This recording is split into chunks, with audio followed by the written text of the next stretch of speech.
Welcome to the MadTrio podcast. This week we have the California Pariah, Jonathan Charney, James the Fat Man Stevens, and the man who always says yes, Brian Preston. I watched that movie and it really stuck. You mean that TV show, Say Yes to the Dress? No. Well, that too, because I watched that after I watched Yes Man.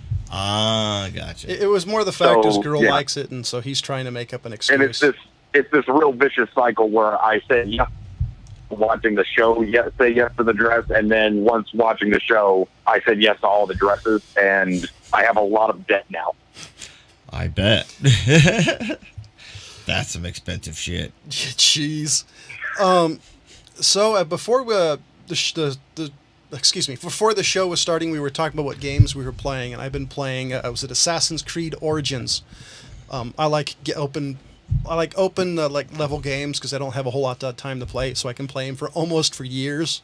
Yeah. I think I played Fallout 4 for 2.5 years without getting bored, and I still play it. I still play it time to time. Skyrim for what, 6 years?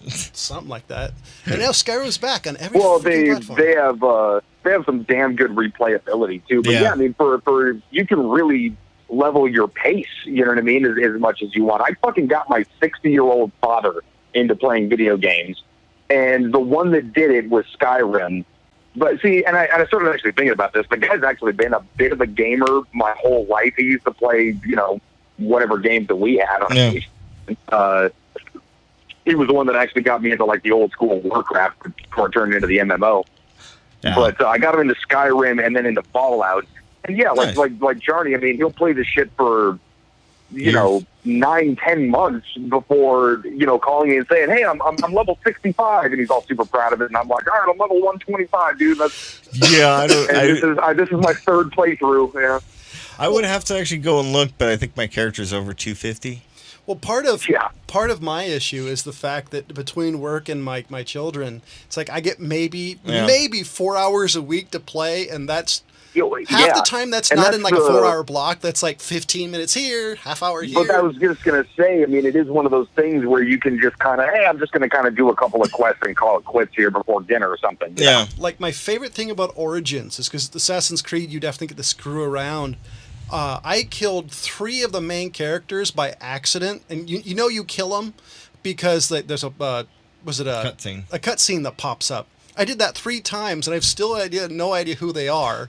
And this was at a low level. I literally was just up top of this tower, just hitting people with arrows and shit. Oh. And so that's the reason I love it. You didn't need to talk to them first. Well, I don't now. Yeah. See, when I'm playing those games, and I think James probably does this version of the same thing. First of all, I loved Assassin's Creed Origins. What a fucking awesome looking game that was. Oh, this game's fun. I try to overpower super early in the game. Like, I will go and craft everything possible. I want to have the best possible shit by the time I start doing like story missions. Just so I'm like super OP when I fucking run across like the boss. Like, oh, you're gonna talk a bunch of shit. Well, you're gonna die in like 2 swings. So fuck you. The greatest thing about Assassin's Creed Origins, if you find really good gear, like I have this bow that's automatically have these things on fire, you can level up. You don't have to throw it away and look for another one. You can just level up as you go. So when I find good stuff, I just keep it with me. So. Yeah, there was. There are certain things that I started to. I mean, man, I got rid of a lot of gear in that game because there's a lot of different types of stuff, as opposed to the old Assassin's Creeds where it was really a limited amount of things you were getting. But this is like you have the spear of such and such and the bow of such and such, and they all have different combinations of different stuff, and it was fun looting. Yeah, one of my favorite moments in Skyrim, and if you guys have played any Bethesda games like that. I remember it was one of the master trainers, hand-to-hand combat. I just walked up to them, and they're like, oh, yeah, we'll train you. And it's part of the quest line. So I just straight, punched them once. They fell down. Like, oh, yeah, you're more powerful. I'm like, oh, quest over. By the way, it totally reminds me of Assassin's Creed. Reminds me a little bit of Borderlands, considering how many ridiculous weapons you run across. Like, this is the weapon of some guy you've never heard of's Fury Stick, and it's just like, whoa. It's not as good as the Wabbajack. Man, nothing's as good as the Wabbajack. Yeah, The Wabbajack is my favorite weapon of any game of all time. Exactly. For sure. Just because it's awesome. so random. Didn't but I yeah, turn man, one guy's Assassin's horse Creed into like a Origins, chicken and it it's killed the guard? Actually, the only thing that was as good as that was that wheel. Oh, from Fable. Yes, that's it. Yeah, if you guys haven't played the Fable games, check those out. Those are great. Not the first one, but the second and third, or second and third one. Third one. I think it's vaguely in the second. Yeah, to some people, like when you first look at it, it may look like a kid's game, but that is not a kid's game. I mean, you can literally have sex with people and have children, and then kill them. Yeah, it's got a very arcade sort of a style to it. I mean, like when you hit stuff, the little orbs drop out that you go and then collect, and it's got a real kind of a Zelda vibe, sort of in that way. Yeah. Or just old school arcade kind of stuff, but it gets to be a very adult game very quickly. But it has this wheel of torture, like you strap somebody to it and you hit a switch and it comes up with some random way you torture it. And in the second game, the more you do it, like the evil you become, and it's hilarious. A fun game, yeah. Like I think you turn people into chickens and it's one of those first kinds of games where like your actions from day to day literally have an effect on the future. Like quite a bit down the road, you know. So it was pretty kind of groundbreaking in that time. Do you know anything about, was it Fallout 76? Like what exactly it is? Yeah, so basically what's going on is it takes place, all of the Fallouts are in a different timeline. So how it basically breaks down quickly is in 2077 nuclear war happens, okay? But let me actually back up even further. Somewhere after World War II, the timeline sort of split, where our future went this direction and the Fallout future went in the direction of sort of like a 1950s version of the future, you know, where everyone's still wearing those 1950s dresses like the cleavers, but everything's nuclear powered like robots and shit. 2077, the bombs drop.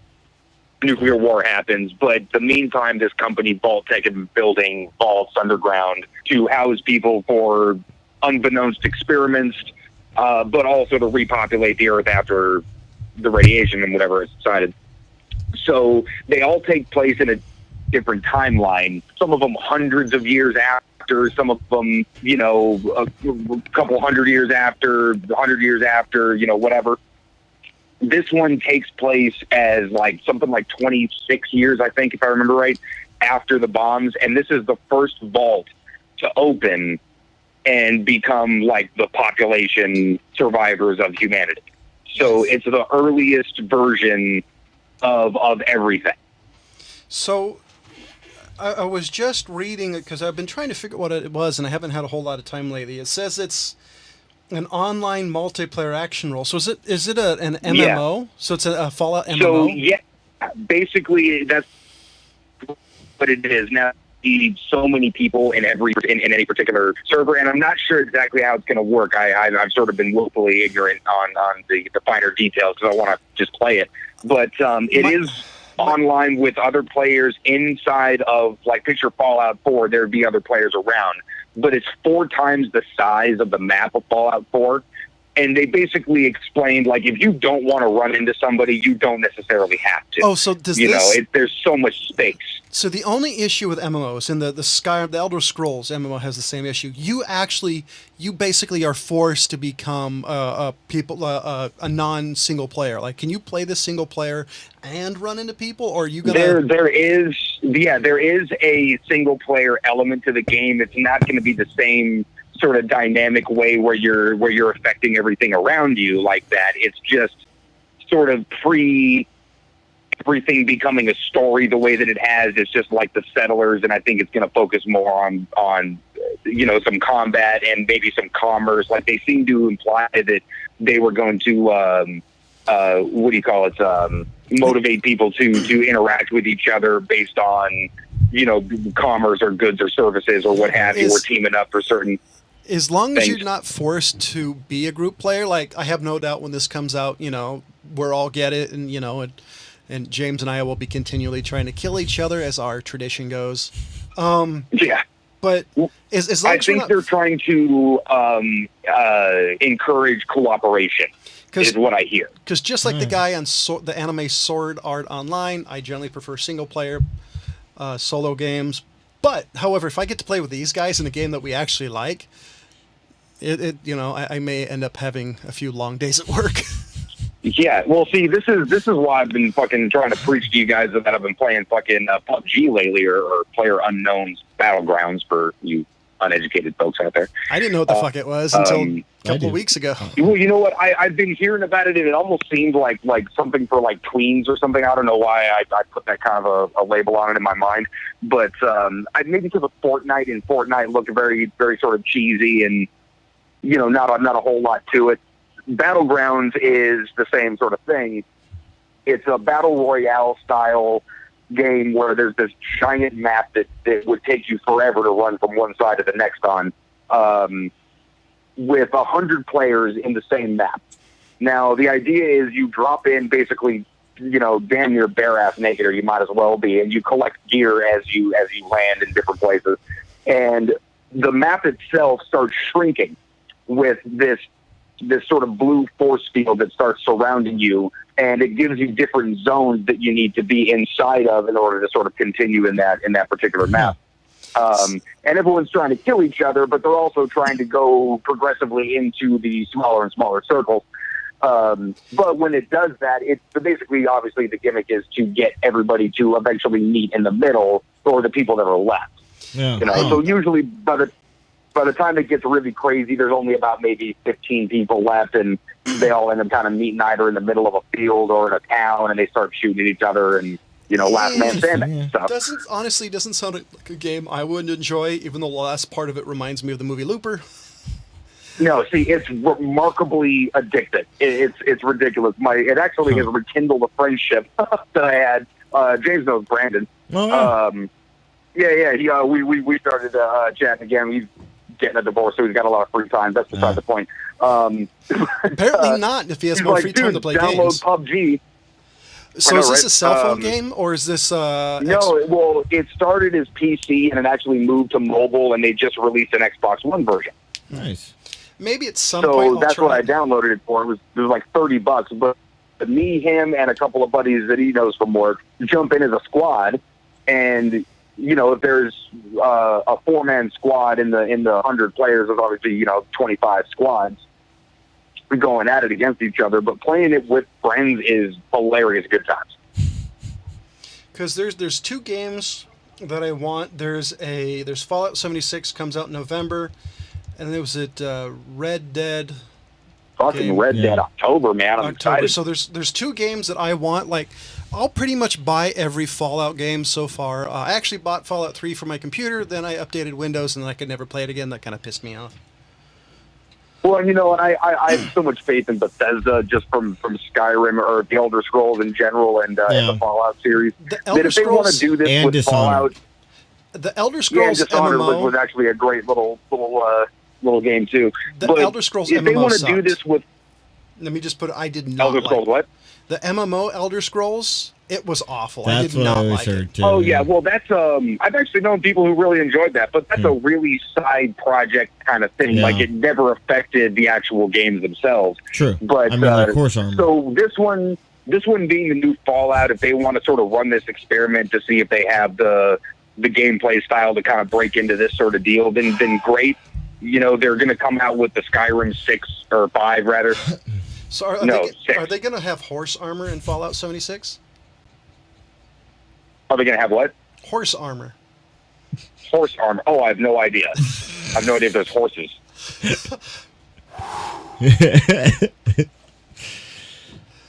Did I miss something? I mean, you remember Horse Armor, right?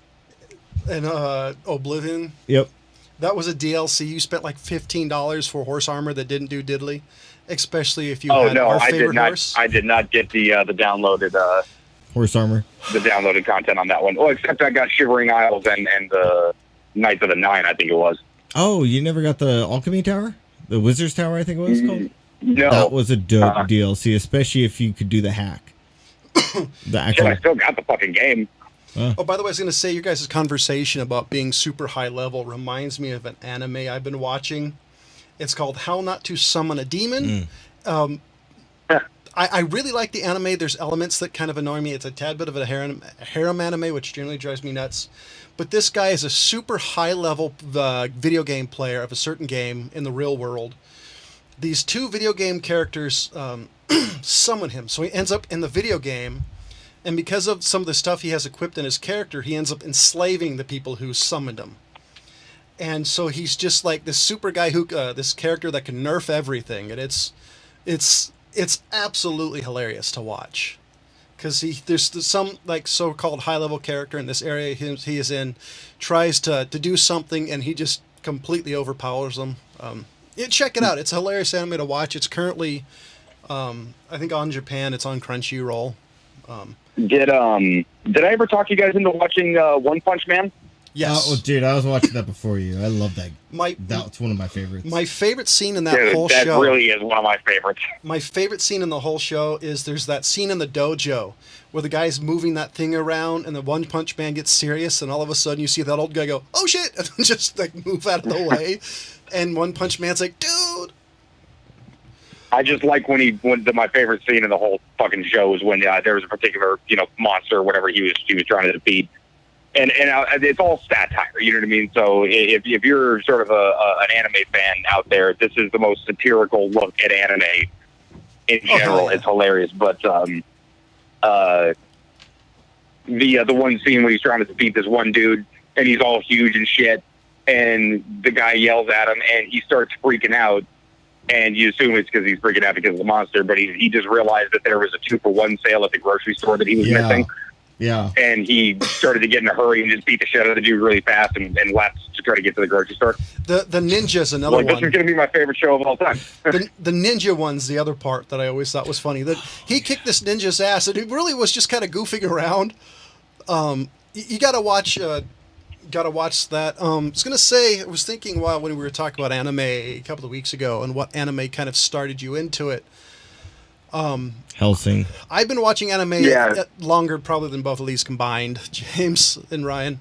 My first, the Sci-Fi Channel, I think this was back on the Big Dish days, used to have what was called Japanimation Sundays. It used to be called Japanimation before, for some reason, they changed it to anime. I actually don't know why. There was a couple. There was Vampire Hunter D, the first one. There was Lensman, Secret of the Lens. And there was another one. It was like Cyber City Odo, O-B... It's like OBEO. All great. The Cyber City Obo is kind of Odo, whatever. It's kind of like a cyberpunk.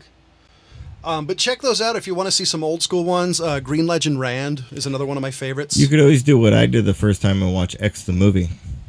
Watch the first episode of the series. And it'll explain everything. Yeah, go watch X the movie first and then go watch the first episode. You will just be like, oh, hour and a half, and you could have done that.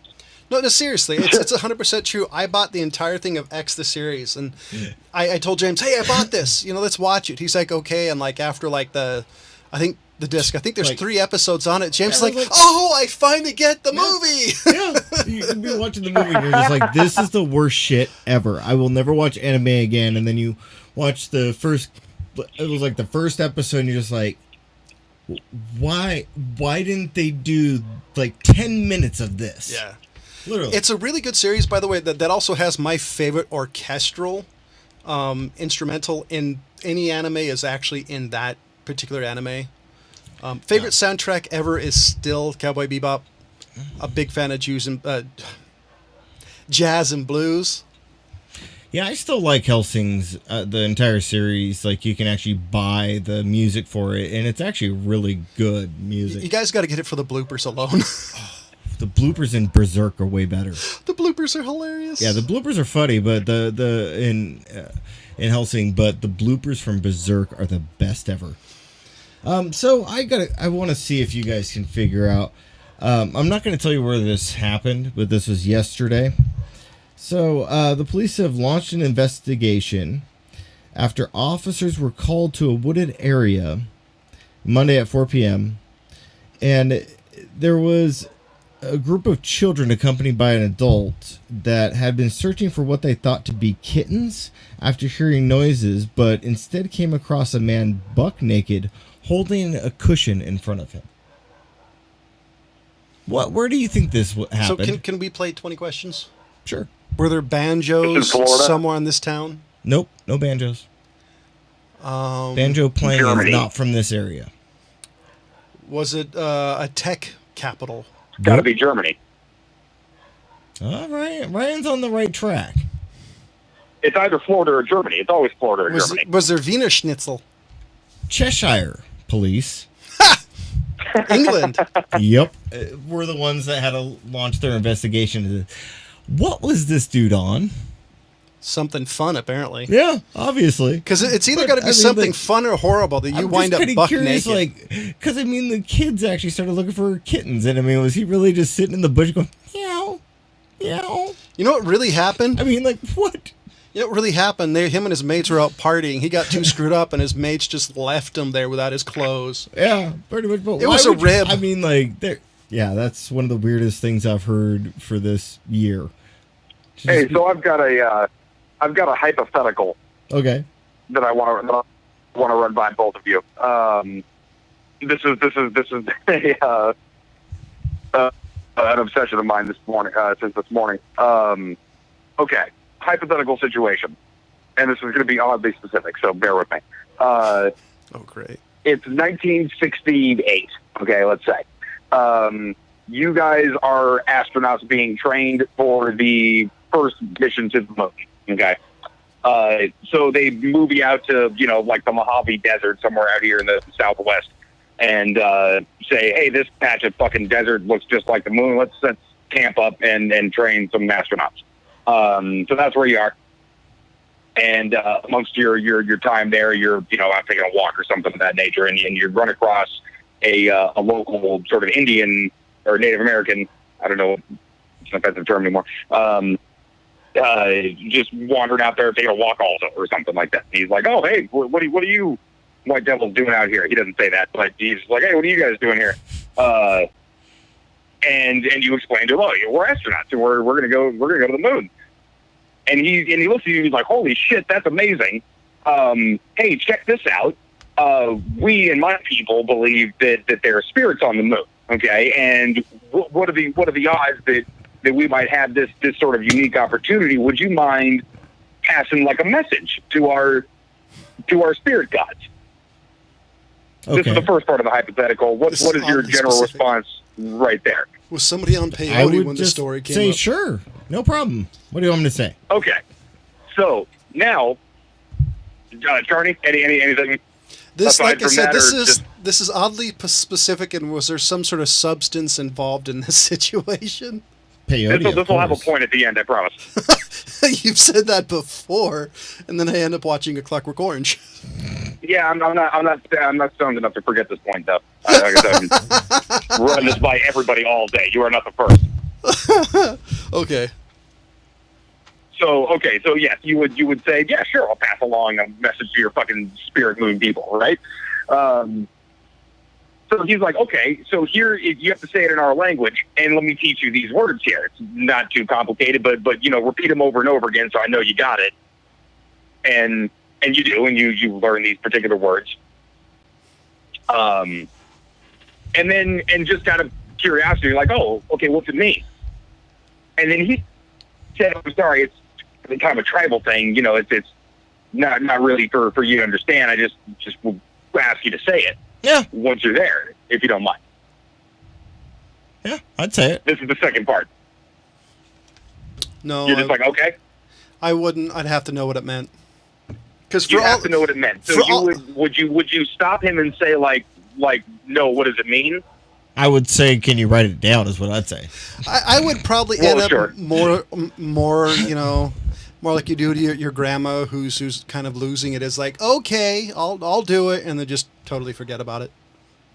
Okay, but you wouldn't like dig your heels into this old man and say like, no, unless you tell me what it is, you can fuck yourself. I'm not saying it to your moon people. Yeah, no, I would listen, and then, well, because I got a shitty memory, I'd forget anyways. But yeah, I'd listen and then probably just ignore it. Okay, sure. I'd say Yeah, write it but down. So I. The point being, though, is that it doesn't matter once you're away from there whether or not you say mystical words to nothing at the moon. Yeah. Yeah.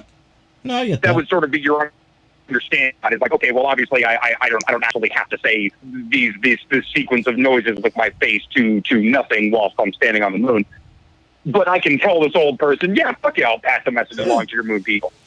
Yeah, I mean, there's but it wouldn't cross your mind to say no unless you tell me what it means. I can't say this even to your fiction moon people. Yeah, I mean, I'd listen. Okay, the I three wouldn't fucking question. people I talked to since this morning all looked at me like, no, fuck that old man. If he didn't say what it means, I'm not saying shit. What if he's asking him to say some commie shit? And I'm like, are you kidding me? Like, it What doesn't does it matter? Yeah, that's Like, my if the thing. guy can tell What does you it that matter? fuck your mother while you're standing on the moon, and even if you say the words, it doesn't mean a damn thing. And he's like, no, he could be saying, Commie that shit. I'm What is stupid. this? The 1940s or 50s? Are we really worried about pinkos in this age? Now, my question is, did this We really have happen Donald Trump to as an president for crying astronaut out loud. training? That's my question. Did this really happen to an astronaut that was training? So Because they do check do this that. out. Fucking 1960, whatever year they happen to be training here for the first moon landing. Late 60s. A couple of the astronauts, don't remember who it was. The hell was that? John watching shit. Okay. Is that what they were saying? Yeah, sure. Might as well have been. Okay. In any case, these guys run into this particular guy, and he asks them, hey, we believe that there's spirits on the moon. Would you mind passing along this message? And they're like, fuck yeah. And they told him the words or whatever, and they, memorized them real quick and repeated them back a bunch of times and asked them, out of curiosity what it meant. And the guy was like, I'm sorry, it's kind of, just for our people. We just want you to say this if you don't mind. And they're like, yeah, sure, no problem. So when they get back to their base camp or whatever, they started asking around if anybody knew sort of, that particular language. And they found somebody, some guy did, whatever. And so they went and told them the words, hey, what does this mean? And I guess the guy just hit the ground laughing and sort of after collecting himself was like, it basically means, don't believe a word we're saying. We're here to steal your land. That's pretty good. Yeah. See, So again, the three people that I was talking to today were like, see, exactly. That's why I wouldn't do it. I'm like, you're saying these words to nobody, and you were a dick to an old man for no fucking reason. Yeah. And they're like, what? If I'm not good enough to know what it means, then suck it. I was just baffled by that response. You got to humor the old dude. I mean, come on. It's at least be respectful enough to listen. I mean, kind of. Well, I mean, but just, look, from a rational point of view, whether or not you believe him or whether or not you even think he's just being subversive some way, like, what does it matter? What if it is some sacred thing that he really can't tell you because that would fuck up the whole deal? Or, I mean, you don't know. By the way, I do love that commie thing you said. What is it, a commie shit? It's like, really? Yeah. I mean, like I'm fucking in 1990 or something like that, and people are still sort of worried about Russians. We weren't worried about it in the 90s as much. I mean, that's more like 50s when you had I that meant to say guy 80s, round. I think. When you were the guy in the was 80s. I mean, you were more looking for like. Well, I mean, I'm thinking Berlin more of the Wall McCarthy bullshit. trials. When like, are your friend a commie? Tell me all your friends who are commies, and we'll let you go, type of thing. I mean, come on. Sure, What does it right. matter? I don't know anybody who's afraid of commies at this point. Matter of fact, I know a few people who are like, yay, communism. I mean, as far as I'm concerned, whatever. Like you said, I'm saying it to nobody. I mean, are we going to the I'm dark so side of the down moon to and humor go hang that out with dude. aliens? Because, I mean, here's the thing is, like, if they do believe that, like I am in a unique position to pass a message along to this dude's fictional people, or I mean, whatever. it's not like he's saying we're going to give them blankets. Yeah, I mean, yeah, But I thought it was funny that, I mean, here's the thing is that they're like, see, I was right the whole time. You're I'm like, fired. you got to figure it from this guy's point of view. Because he's actually, I mean, he probably believes that in sincerity, like, no, this is actually the message I need to pass along to these moon people, because if the Americans are going to the moon, they need to be fucking warned. Yeah, I guarantee that old guy believed what he told that astronaut. Oh, and he probably said it with the most earnest sort of point of view about it, and to me, that's the sweetest thing in the world. Like, this is some sweet old man who's like, I need to warn the dark moon spirits. I bet it was a shit-eating grin. So my point is I'm sure he didn't walk away laughing like, ha, stupid white devil, fucking believe me. So, did any of you ever watch Disney's The Mighty Duck? Not the cartoons, the live action that came out many years ago. Yeah. Are you kidding? I was born in 1985. I think we were issued that movie in the suburbs. So I think it's Sean Weiss or Weiss. Emilio Estevez in that? The guy who played Goldberg, the goalie, was arrested in Oroville, California, if I remember correctly. That's a really shitty place. Very stinky. Yeah. Was just arrested, and I've never felt more sorry for a child actor in my life. This guy definitely felt pretty hard on drugs. If you got to look up the mug shot, because I loved that movie when it came out as a kid. The first one came out in '92. Oh wow! So, I wonder how many people have made the joke already on Twitter. Goldberg. You're actually the first one I've heard, believe it or not. More than you think, honestly. He's the first one I've heard, but on the other hand, I haven't read any of the comments. It's Twitter. These people are way faster than me, trust me. Have you guys heard of the show Kidding? No. Kidding, no. It's just going to be released pretty soon, and September 9th is where when the premiere is going to happen. I don't see much on IMDb about it, but it looks like it's going to be more of the style of Pee-wee's Playhouse. And can you guess who's going to be the star? Jim Carrey. I thought you were going to say Lawrence Fishburne. I was going to get really excited. I would be too. I was thinking Lawrence Fishburne was going to do it, or Christopher Walken. I was thinking they were going to pick Kevin Spacey, but because he loves 14-year-olds. I'm just kind of surprised that Jim Carrey's doing a TV show again. I mean, he hasn't done one of those since In Living Color? At this point, Color, maybe, yeah. Yeah, that's what I'm thinking. I don't think he has much of a choice. I think it's one of those things. I mean, as far as career-wise, I don't think he has a choice. He has a choice financially. Did you just say that you don't think Jim Carrey has much of a choice? He hasn't name a movie he's been in the last 5 years, and that he's at least been in that people remember. He's doing a lot of serious movies. True, he did get into serious. But yeah, I mean, he's definitely still working, and trust me, I'm sure he's not hurting for money. Well, no, that's what I was saying. I mean, I think career-wise, I think he's kind of in a rut. Definitely not financially. Career-wise, he's done exactly what he's wanted to do. Yeah, trust me, if he wanted to be in a goofy movie, there's not a studio around that wouldn't fund that shit. Yeah, I wish there was. As a matter of fact, I feel the same way about Adam Sandler. But he doesn't want to do it though. You know, he's obviously moved in the opposite direction of that. Can Adam Sandler move into retirement? I think he. Hey, fuck yourself! I like Adam Sandler. Somebody has to. I like Adam Sandler. I mean, I don't think everything he's done is great, but I think he has really good movies out there. I think he really does. I mean, I still like The Mask. I mean. So in a weird piece of news, the devil's favorite demon is now the mayor of Knoxville, Tennessee. Glenn Jacobs. He's the WWE. Is that Kane? Yeah. Oh, yeah, that's right. Oh, shit. Kane is officially the mayor of Knoxville, Tennessee. He's around 50-ish. Wait, the mayor. I don't know why I thought you said governor. Hasn't he been the mayor for a little while now? No, he just he had one election, and then there was another one. I think it was like a runoff. So he officially got elected. There's a video of him, which is hilarious. Him coming up stage to talk to his people. I guess it was like the election night party. And he actually came out to, I think his song was Slow Chemical, his first theme song.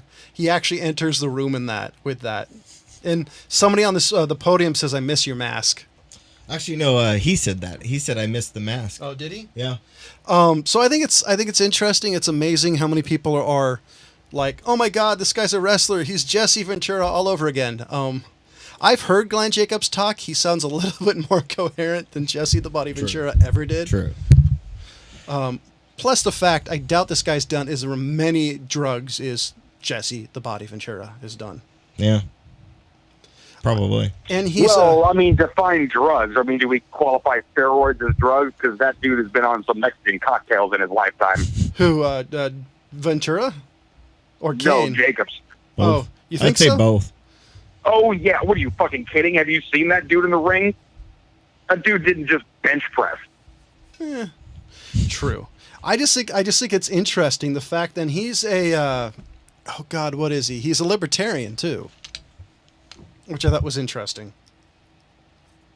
Well, look, here's the thing. I mean, people look at sort of, celebrities and things like that as sort of being one thing or another. But, it is still individuals, and individuals have different interests in things. And if those interests happen to align with an entire community of people, who he has a platform to talk to, then, it's look at the name that people recognize. It's not, like, I wouldn't say, like, oh, just because he's a wrestler, he's probably some dumbass politician. I mean, he's probably pretty smart to move from wrestling into something like that. I thought it was I interesting. don't know anything about his politics. I'm just saying I wouldn't write it off simply because he's fucking Kane. You know what I mean? Yeah. Oh, yeah, I mean, he's a libertarian. According to him, he's a libertarian by politic wise, but he ran as a Republican. Everybody I've ever heard who's part of the wrestling has always said Glenn Jacobs is one of the smartest people in wrestling. Yeah, I've heard that too. Which I think is kind of cool. I say, more power to him. I mean, he seems like a smart guy. You can't. So I think it's pretty badass. I really do. Well, and it's actually cool because he's so different than his persona, from wrestling. And I haven't been a wrestling fan in fucking many years, but He would. one, you got the mask and you got this costume and this whole persona where he doesn't talk at all. It's the weird thing. And so when he's out of that, it's such a different. You don't even think about him as the same guy. So it's not like Schwarzenegger where you see him on TV and you're like, oh, there's the fucking governor. It's not a Duma. Yeah, it's not going to be a whole lot of Mayor Kane. Chance going around. It would have to be. He would have to be different from his character in real life, or he would be in prison. Yeah. Right. Yeah. And another really piece of sad news, and this news has been out for a couple of weeks. Brian Christopher Lawler, otherwise known as Grandmaster Sexai of the group Too Cool, died in a jail cell. He unfortunately committed suicide. He had a number of run-ins with the law. He is the son of literally one of the most legendary wrestlers in all of wrestling history, at least the last 100 years of it, Jerry Lawler. Yeah. I was really bummed. I mean, Too Cool I wasn't a giant fan of, but I was a fan of him. So, and it's just, I don't know. I think it really sucks when some guy anybody has a lot of bum luck and ends up taking their lives. Yeah. Agreed. So wait a second. Jerry Lawler, the King, Jerry Lawler, Yeah. had a son who was in a hip hop group from the sound of it. No, so what it is Too Cool was a wrestling group in WWE. I think it was a tag team. Oh, okay. Am I not? So okay, it I'm was, not. Rikishi was in the group. I don't remember the other guy. But yeah, they were in a group. And it was one of the more popular groups of the 2000s that I can remember. Yeah, and I don't remember them for some reason.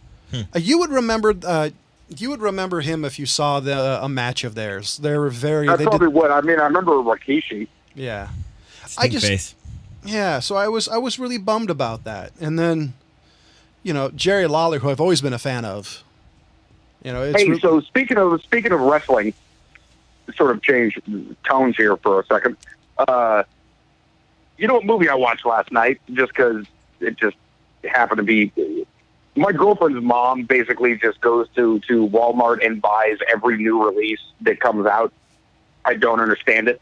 But she has one of the most random collections of movies I've ever seen in my life. I didn't think there could be a movie collection that was like this. This is the least curated movie collection ever. was it Ready to Rumble? Dude, one of these days I'll take a picture of the wall of movies this woman has at her home. And just so you can start picking out titles, I mean, we're talking like the 1990s straight to DVD Mary Kate and Ashley Olsen movies, right next to like The Negotiator from 1997. I have the first Punisher movie with Dolph Lundgren. We know. Yeah, but you don't have that next to a Mary Kate and Ashley Olsen movie.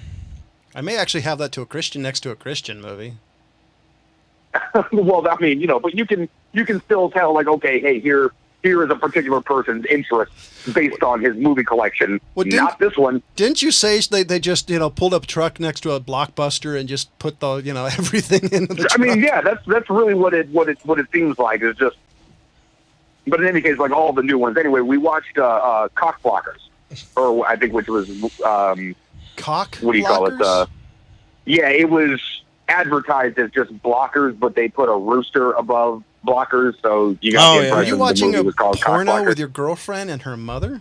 No, Cockblockers. It's not a full No, porno. it's It's just the beginning. And her mom wasn't here. She just brought the movie home, and we watched it. I mean, it's the plumber coming in and actually doing his job. You know, I mean, it's But, the pizza guy just coming in and handing them a pizza and walking out. His mean, best friend. It's obviously not getting laid. His best friend interrupting everything. Yeah, there you go.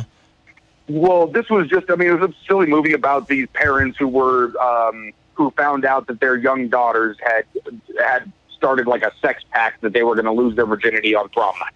So the movie is about the parents going after their kids trying to stop said pact. So I love starring Leslie Mann, who I'm a real big fan of. Wife of Judd Apatow. She was in like This Is 40, Knocked Up, that kind of stuff. And Jon Cena. So here's the Jon Cena. Here is the critics' consensus according to Rotten Tomatoes. Well, can I tell you what I think first? Well, hold on. Sure, go ahead. Okay, fuck me, right? I'd rather not. No, I'm married. Not a bad movie. Jon Cena acted in a movie that he was funny in that had nothing to do with him being a giant person. That movie deserves an award simply for that reason. He was legitimately funny in this movie. That's funny. It's weird. He just released a YouTube video that I haven't watched called The Sixth Move of Doom. So what's the critics' consensus? So here's the critics' consensus, just because the way they said it was funny. Critics' consensus. Blockers puts a gender swap spin on the teen sex comedy. One elevated by strong performances, a smart, funny script, and a surprisingly enlightened perspective. Yeah, no doubt. It was actually like exactly what it said. It's sort of a reverse average teen movie, you know? I love the fact that enlightened perspective on a teen movie. It just makes me laugh. No, I mean, it was, like I said, I realized about halfway through, like, oh, this is actually kind of like a teen comedy that just is from the perspective of the parents. But, yeah, no, really, really good take on the whole sort of subject matter. But that's beside the point, because Jon Cena was in a movie that he acted as another person in, like not as the wrestler Jon Cena, but he was in playing a different person, and it was decent. Like, it was actually better than decent. Like, I'm still a little shocked on it. It's weird. Yeah, I think Jon Cena's trying to do his exit strategy just because you can't wrestle forever, especially the way they do it now. No. I don't think you're going to have somebody like Ric Flair who had a 40-plus year career. Yeah, well, I mean, how much do you want that? How much do you want to be able to walk when you're 50? Yeah. That's very true. Yeah, but see, Ric Flair doesn't seem to have any issues besides lately he was having some health issues, but Ric Flair hasn't really been hurt in the ring. He was in a plane crash. He's had some issues, but he's probably rare. So, I mean, he's like, that's where The Rock got out of it, because The Rock realized probably that there's an end run to it. Yeah. Yeah, for sure. And see, here's the thing is that if you're The Rock or if you're Jon Cena, you can still stay huge and pretend to get hurt, but you don't actually have to get hurt in real life. Exactly. It'll be interesting. I think he's going to be relegated to B roles because I just don't see him having. The Rock has the it factor. Even wrestling, you could tell he had something different than most people. I don't see Jon Cena going anywhere, really. You know what? I tell you what, man. Based off of this movie, he'll definitely get a shot at something good. And I think that if he's smart, he'll wait it out for those types of movies, maybe by the Todd Phillips of the world or the Judd Apatows or, the slightly younger, hipper fucking generation, and not, into the B stuff. But they'll give them a shot. Whether or not that next one works out, probably up to the director and the script. But with a good script and with a good direction, he was good. So we know it's possible. Yeah, we'll see what happens. I wish Jon Cena luck, just because physically, who can keep wrestling forever? It's really hard. Well, they actually, from what I've heard, wrestling's a little bit better than it used to be, because like one of the reasons Roddy Piper died like at 65 was because he partied all night. I mean, Ric Flair, I recently heard an interview that says he probably slept with maybe 10,000 women or more. And he said, well, I think, and he's like, I couldn't tell you. Started. He said, I couldn't really tell you because, I was on the road 300 days a year for 40 years. I mean, come on, you got to get a guess. Yeah. And that's and like I one think to a they're night. starting to treat it more like a sport with athletes as opposed to rock stars and an entertainment show. Yeah. I mean, it's still definitely an entertainment show, but the rock star lifestyle, I mean, especially in the age of Twitter and things, you're not getting away with that kind of, infidelities. I think the other thing is kayfabe. Basically, the fact that wrestling is fixed. Back in the day, everybody had an idea, but nobody really knew up until Vince McMahon admitted it in court. So that's the other thing. Everybody knows it's a work. Everybody knows it's a work. So, these guys. But see, it's still, and I've actually kind of turned the corner on this one because I just.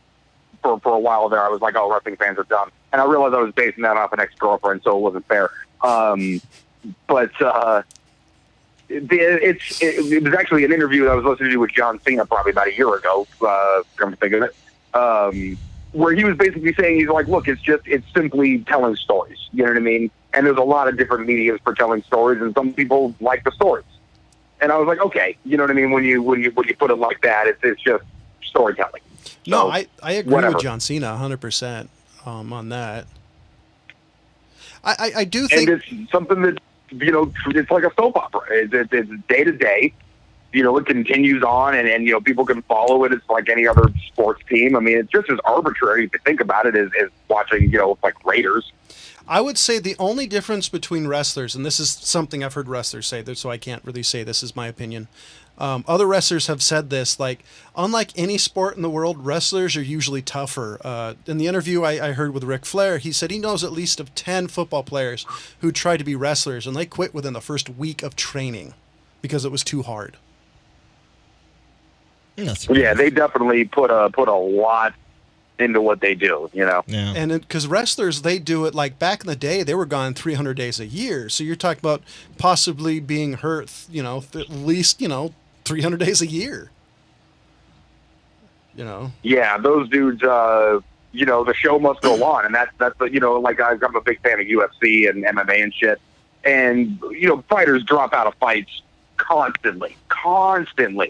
Much to the chagrin of all the fans too. I mean, half the time, but it's all about, hey, we want to make sure that we're healthy enough to, because it is an actual competition, and you don't want to go into something like that injured. But they definitely don't have like a show must go on kind of mentality. People will take fights on short notice, but they don't fight injured. They're not in there putting their bodies on the line, even just to get punched in the face a couple of times. To potentially get knocked out. I mean, man, what a wrestler puts on the line is pretty hardcore every day. I think the difference between wrestling and UFC is the fact that the whole goal of the wrestling is made to make it look real, but not. But from after every wrestler I've ever heard in an interview, everyone I've ever heard has said, yeah, this hurts. So there's nothing about wrestling that doesn't hurt. Like my favorite one. And there's times when shit gets real. There's actually a real famous video of Brock Lesnar getting pissed off because a guy was throwing some shots a little too hard, and he just dropped a couple of elbows on this dude's head. You can tell the difference really quickly. Like, oh, that was real. I think that may be or may not be. There's one. It's Brock Lesnar versus Braun Strowman. And Braun Strowman looks like he threw they call it a stiff punch, but it looks like he actually connected. And Brock Lesnar legitimately hit him and dropped him to a knee. Like with one, maybe two punches. And the guy's like, oh shit. Because Brock Lesnar's a legitimate badass. Besides the fact he's a although massive he's individual. trying to fight Daniel Cormier in the UFC, and that's a bad idea. I think Brock Lesnar, unlike wrestling, I think Brock Lesnar's too old. I think he's past his prime. He's like Muhammad Ali when he was able to fight again. And he was too juiced for too long, man. I mean, how much of that are you going to retain when you have the stringent, testing parameters of the modern day UFC? He's not going to be able to get all jacked to the tits. I mean, he's going to have to rely on skill, and he's going to lose a lot of that mass. Even not being on that shit. Even WWE at this point is fairly strict. They allow some stuff, but from what I've heard, it's not like it used to be when you had a Hulk Hogan and Randy Macho Man Savage being juiced to the gills, and they literally look like Boda bags because they're retaining so much water. Yeah, well, I think also the drugs have gotten better. Hopefully. True. So anybody have any final thoughts? No. Ryan? Nope. So you guys are good people for trying to help out an old Indian man. So ladies and gentlemen, for Jonathan Charney, James Stevens, and Ryan, yes, Preston, thank you for watching. Goodbye.